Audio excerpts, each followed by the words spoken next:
जोहार झारखंड, जोहार घाटशिला। जैसा कि आप सभी जानते हैं, झारखंड राज्य के घाटशिला विधानसभा में उपचुनाव होना है। इंतजार की घड़ियां खत्म हो चुकी हैं। आज की रात अंतिम है।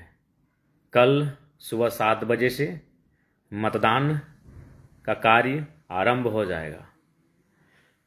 तो कल 7 बजे मतदान का कार्यक्रम आरंभ हो, उससे पहले मैं जयराम कुमार महतो, केंद्रीय अध्यक्ष झारखंड लोकतांत्रिक क्रांतिकारी मोर्चा, सह विधायक डुमरी, घाटशिला विधानसभा के तमाम मतदाताओं को, भाइयों बहनों, नौजवान साथियों, बड़ों बुजुर्गों को एक संदेश देना चाहता हूँ। वोट आज भारत समेत विश्व के अधिकांश देशों में वोट की व्यवस्था है। वोट यानी लोकतांत्रिक व्यवस्था का आधार। यानी जब से हमारे हाथों में वोट की शक्ति आई, जिस दिन हमारे पास वोट आया, तो वोट किसके बदले आया? जब भी कोई नई चीज़ आती है, किसी के बदले आती है। जी हाँ, वोट आया राजतंत्र के समाप्ति पर, राजाओं के शासन के समाप्ति पर वोट तंत्र का उदय हुआ। यानी राजाओं का शासन। राजाओं का शासन मतलब जो राजा की इच्छा, जो राजा की मर्जी। राजा का पुत्र राजा, राजा के पुत्र का पुत्र राजा, राजा के पुत्र का नाती राजा, राजा के नाती का नाती राजा, बादशाह राजा, बादशाह का बेटा बादशाह, बादशाह के बेटे का बेटा बादशाह, शहंशाह का बेटा शहंशाह, सुल्तान का बेटा सुल्तान, सम्राट का बेटा सम्राट। यानी इस परंपरा को ध्वस्त करके, इस परंपरा को दरकिनार करते हुए भारत देश में लोकतंत्र की व्यवस्था हुई और लोकतंत्र का आधार बना वोट का तरीका। वोट की यह प्रणाली उस लोकतांत्रिक व्यवस्था का आधार बनी। यानी अब राजा की मर्जी नहीं है, अब बादशाह की मर्जी नहीं है, अब शहंशाह की हुकूमत नहीं है। अब जनता के हाथ में निर्णय है, जनता के हाथ में निर्णय है, जनता के पास निर्णय है कि अब हमारा राजा कौन होगा। अब तो उसे राजा नहीं कहेंगे, जनप्रतिनिधि कहेंगे। लेकिन राजा के स्थान पर कौन आया? राजा जो शासन करता था, राजा जो नीति नियम बनाता था, राजा जो राज्य को चलाता था। तब राजा तो चले गए, उनके स्थान पर कौन है? उनके स्थान पर आज हैं एमपी का समूह और एमएलए का समूह। ग्रुप ऑफ एमएलए और ग्रुप ऑफ एमपीज। यानी एमएलए का समूह और एमपी का समूह। एमपी का समूह यानी देश के लिए, एमएलए का समूह यानी राज्य के लिए, जो राजाओं के स्थान पर शासन प्रशासन को चलाने के लिए आए। अब उस शासन प्रशासन को जो लोग चलाएंगे वो उनकी मर्जी नहीं है, वो हमारी मर्जी से जाएंगे, हमारे वोट से चुनकर जाएंगे। हम जिन्हें वोट देंगे वही जाएंगे और शासन प्रशासन को चलाएंगे। तो मैं ये बातें इतनी लंबी और विस्तार से इसलिए कह रहा हूं, चूंकि जिस मकसद के साथ हमारे देश ने लोकतंत्र की व्यवस्था को अपनाया था, जिस मकसद के साथ एक आम जनमानस ने वोट तंत्र में अपनी भागीदारी को सुनिश्चित की थी, वो मकसद आज 70-75 सालों के बाद भी सार्थक होता हुआ नहीं दिख रहा है। आज भी ऐसा प्रतीत होता है कि राजे के पुत्र को ही उसी की उम्मीदवारी आज भी है। 75 वर्षों के बाद भी इतना बदलाव नहीं हो पाया कि आम जनमानस अपने वोट को लेकर सक्रिय रह सके, उस अपने वोट को लेकर चिंतनशील रहे। आज भी राजपुत्र ही बड़े बड़े राजनीतिक दलों से चुनाव लड़ने आते हैं, चुनाव लड़के विधायक, मंत्री, सांसद, मुख्यमंत्री इत्यादि इत्यादि बन जाते हैं। घाटशिला का कहानी क्या है आप सभी जानते हैं। घाटशिला में एक प्रत्याशी तो हमारे हैं, झारखंड लोकतांत्रिक क्रांतिकारी मोर्चा के एक साधारण कृषक आदिवासी परिवार के एमएससी बीएड की पढ़ाई कंप्लीट करने वाले रामदास मुर्मू, जो जेएलकेएम के प्रत्याशी है। लेकिन 2 प्रत्याशी कौन है? चलिए, हमारे भाई समान ही है, उसमें कोई उनकी हम शिकायत ना आलोचना करेंगे। दोनों हमारे बड़े भाई हैं, बाबूलाल जी और सोमेश जी। लेकिन उनका संबंध किस परिवार से है? दोनों का संबंध पूर्व मंत्रियों के परिवार से है। जो दो प्रत्याशी हैं, जो दो कैंडिडेट हैं, दोनों पूर्व मंत्रियों के परिवार से ताल्लुक रखते हैं। अतः ऐसे में लोकतंत्र की अवधारणा, लोकतंत्र की वह विरासत जो हमने राजतंत्र को समाप्त करके अपनाई थी, बिल्कुल सार्थक होता हुआ नहीं दिख रहा है। इसलिए आप सभी से आग्रह होगा कि घाटशिला के उपचुनाव में घाटशिला के तमाम माताओं बहनों को मैं विनती करूंगा, मैं अनुरोध करूंगा कि इस बार उस परंपरा को, उस परिपाटी को तोड़ें कि राजा का बेटा राजा बने। इसको तोड़ना होगा। ये लोकतंत्र के लिए हितकारी नहीं है। क्योंकि आज हम बात करते हैं कि हमारा देश तो अमीर है लेकिन यहाँ की जनता गरीब है। हमारा देश कल को 7 ट्रिलियन, परसों 10 ट्रिलियन, कुछ वर्षों बाद 15 ट्रिलियन, कुछ वर्षों बाद 20 ट्रिलियन, तो शायद कुछ दशकों के बाद 50 ट्रिलियन की भी इकोनॉमी छू ले।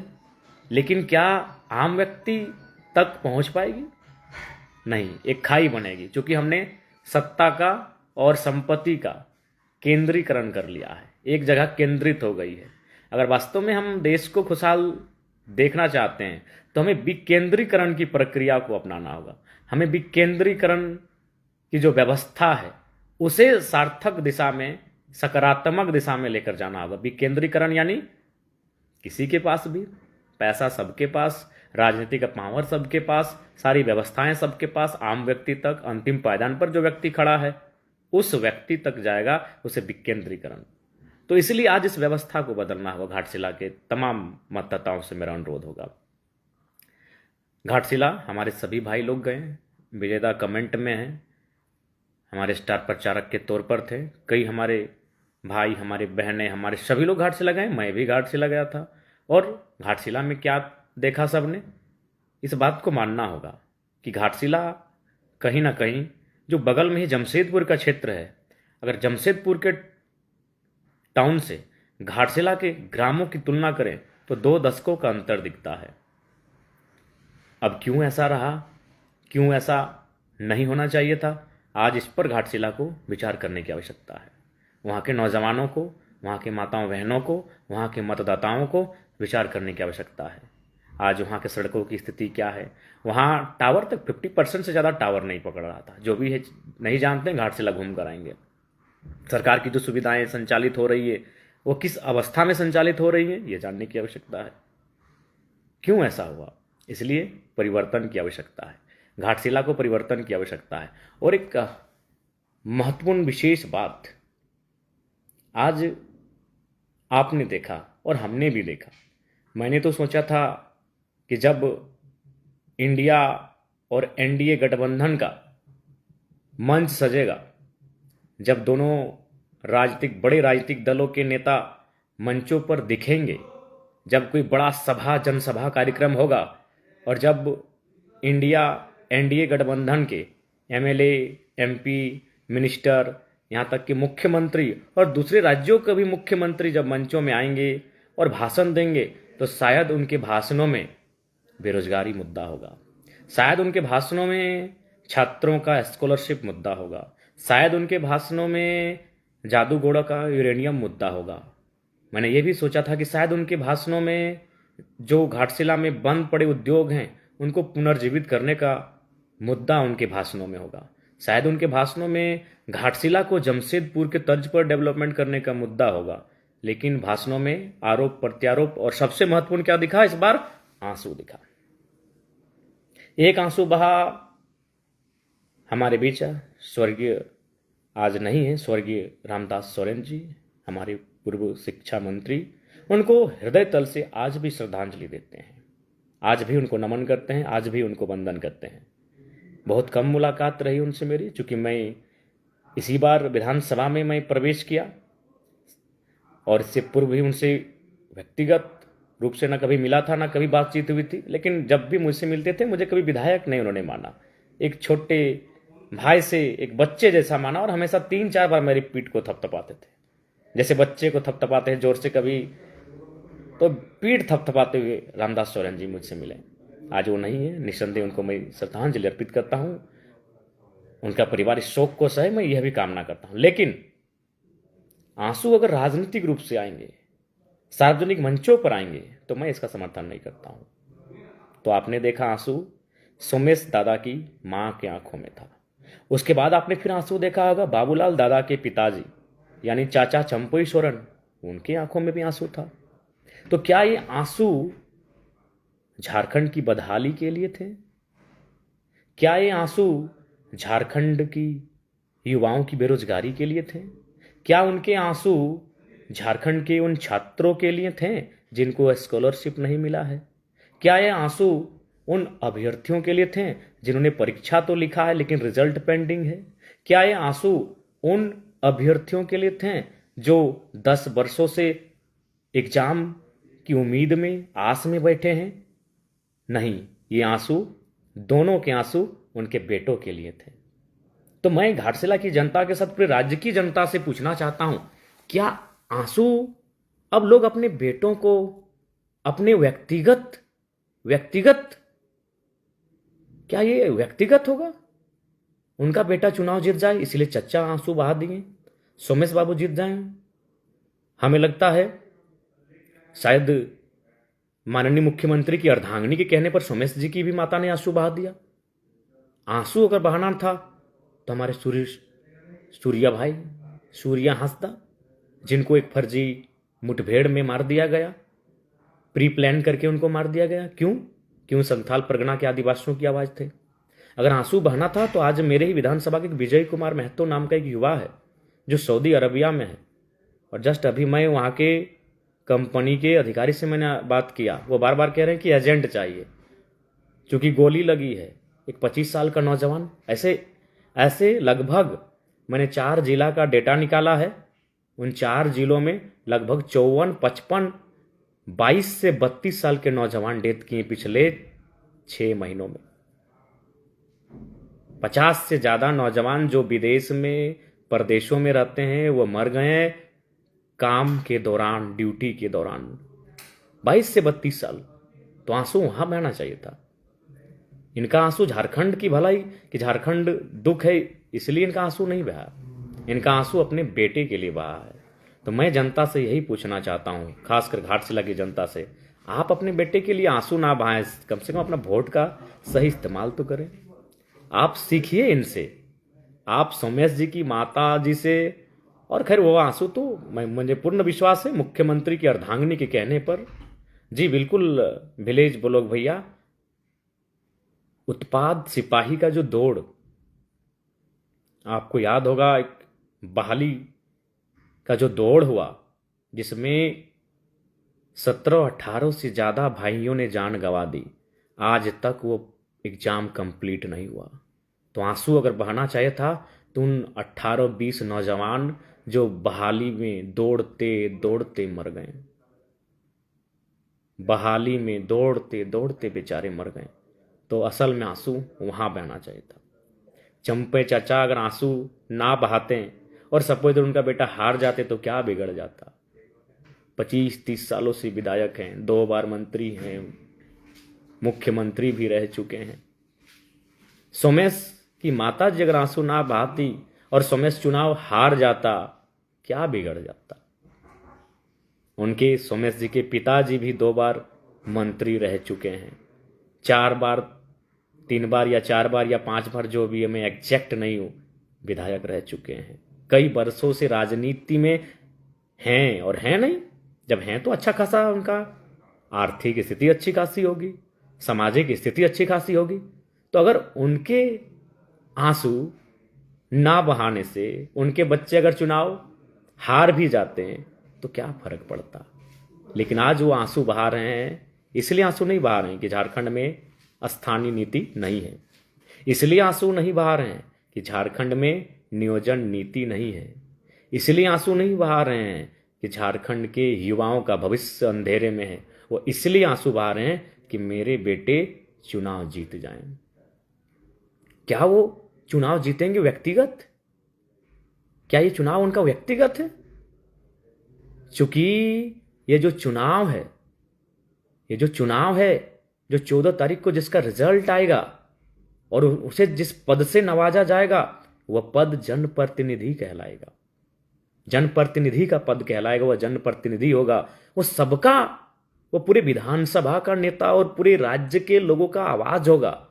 तो फिर आंसू अपने बेटे को जिताने के लिए बहा रहे हैं, इसका मतलब क्या वो पद व्यक्तिगत होगा? क्या वो पद व्यक्तिगत लाभ की कमाई के लिए होगा? क्या वो पद निजी स्वार्थ की पूर्ति के लिए होगा? यदि वो पद व्यक्तिगत नहीं है, यदि वो पद निजी लाभ की कमाई के लिए नहीं है, यदि वो पद निजी स्वार्थ की पूर्ति के लिए नहीं है, तो आंसू बहाने की कोई आवश्यकता नहीं है। अगर वो काबिल होंगे, जनता उन्हें चुनेंगे, जनता उनका समर्थन करेंगे, जनता उनके साथ खड़ा रहेंगे। इसलिए आप तमाम जनता जनार्दन से मेरा आग्रह होगा कि आंसू की राजनीति को, ये आंसुओं की राजनीति को, मोदी जी आस्था को ले आए, अब हेमंत दादा आंसुओं की राजनीति लेकर आए हैं और चंपई चाचा उसी को फॉलो करने जा रहे हैं। तो इसको दूर करें। और साथ ही साथ मैं मानता हूं, मैं उनके आंसू की कद्र करता हूं।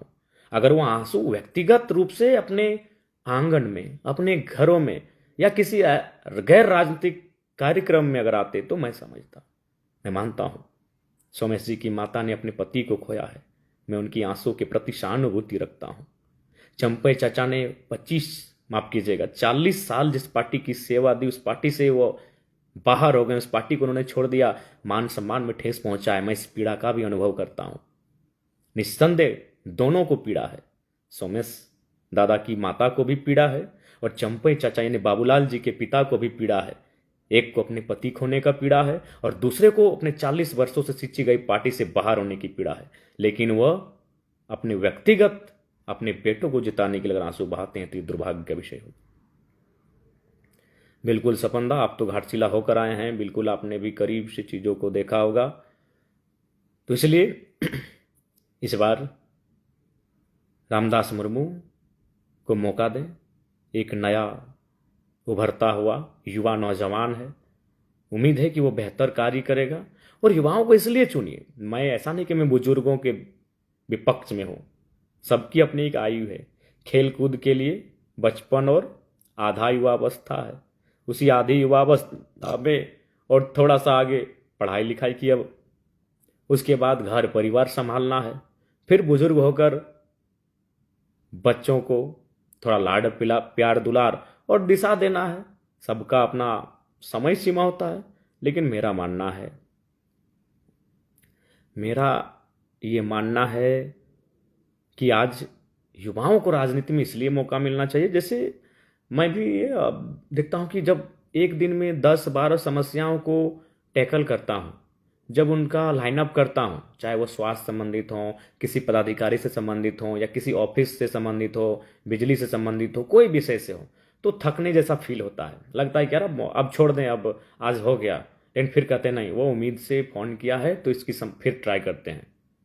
जैसे फॉर एग्जाम्पल आज ही हैदराबाद में एक डेड बॉडी का मामला था, एक प्रवासी भाई का देहांत हुआ, तो हम लोगों ने घर बैठे फोन किया, लगातार प्रयास किया और उनको जो भी मुआवजा था संतोषजनक देने का काम हुआ। एक अस्पताल का मामला था, डॉक्टर से बात हुई तो कुछ शुल्क में कटौती, यानी जो हॉस्पिटल का फी था उसे माफ कर दिया गया। लेकिन जो अधिक उम्र के विधायक के सांसद हैं, यकीन मानिए उनको आप एक दिन में 10 से ज़्यादा 12 कॉल कर दीजिए और बोलिए कि हम समस्या है, वो खुद और इंटरेस्ट नहीं लेने लगते हैं। क्योंकि मन, शरीर, तन सब थकने लगता है। मन थक गया, तन थक गया तो कैसे काम करेगा? सच्चाई कह रहे हैं, हम अपना अनुभव बता रहे हैं कि 10-12 समस्या के बाद कभी कभी हम लोग को भी लगता है कि अब थोड़ा थकावट लगता है। तो सोचिए उनका क्या हाल होगा। और ये सच्चाई है, ये हम लोग यूथ हैं, एनर्जेटिक हैं, इसलिए कार्य को कर रहे हैं। इसलिए आपसे आग्रह है, युवाओं को राजनीति में मौका दीजिए, क्योंकि वो एक्टिव होकर काम करेंगे और बहुत ही तेज तरार होकर काज करेंगे। इसलिए आप सभी से आग्रह है, घाटशिला की जनता से अनुरोध है, विनती है कि इस बार झारखंड लोकतांत्रिक क्रांतिकारी मोर्चा के रामदास मुर्मू, नाम भी बड़ा प्यारा है, हमारे दिवंगत स्वर्गवासी मंत्री महोदय उनका भी नाम रामदास सोरेन था, इनका नाम रामदास मुर्मू है। रामदास विल रिप्लेस रामदास, रामदास रामदास की जगह लेंगे। कितना सुंदर मेल खा रहा है। और ये आवश्यक नहीं, मैं मंत्री जी को श्रद्धांजलि देते हुए, नमन करते हुए, वंदन करते हुए कहूँगा कि आवश्यक नहीं है कि उन्होंने जो काम जहाँ छोड़ा है उनका परिवार का ही कोई पूरा करेगा। कोई नया ऊर्जावान विचारवान युवा उस रास्ते में आएगा और उस कार्य को जो छूटा है उसे पूरा करने के लिए आगे बढ़ेगा। इसलिए रामदास मुर्मू को सपोर्ट करें। घाटशिला वासियों, आप सभी से आग्रह है कि रामदास मुर्मू, जिनका क्रमांक आपको पता है 5 है, चुनाव चिन्ह कैंची छाप है। बिक्कीदा ड्राइवर भाई लोगों के लिए भी ज़रूर आवाज़ उठाएंगे। हम लोग एक विधायक हो जाते हैं, समय थोड़ा कम मिलता है, इसलिए थोड़ा सा त्रुटि होती है, लेकिन समय के साथ हम लोग सबके मुद्दों को रखेंगे, सबके मुद्दों के साथ खड़े रहेंगे। आपको ये विश्वास दिलाते हैं। आप मेरे चेहरे को करीब से देख सकते हैं, मेरा चेहरा कितना थका हुआ इस उम्र में लग रहा है।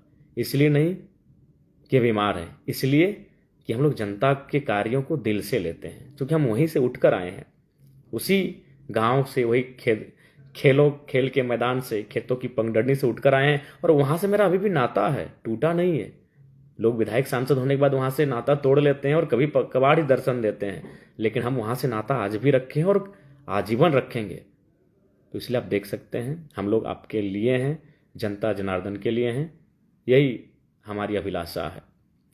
बाकी पुनः घाटशिला की देवतुल्य जनता से अनुरोध है, आग्रह है कि इस बार आप अपना बहुमूल्य मत 5 नंबर पर रामदास मुर्मू जी को करेंगे। आप सबों का आशीर्वाद रामदास मुर्मू जी को मिले, यही हम सबों का आप सबों से अनुरोध है।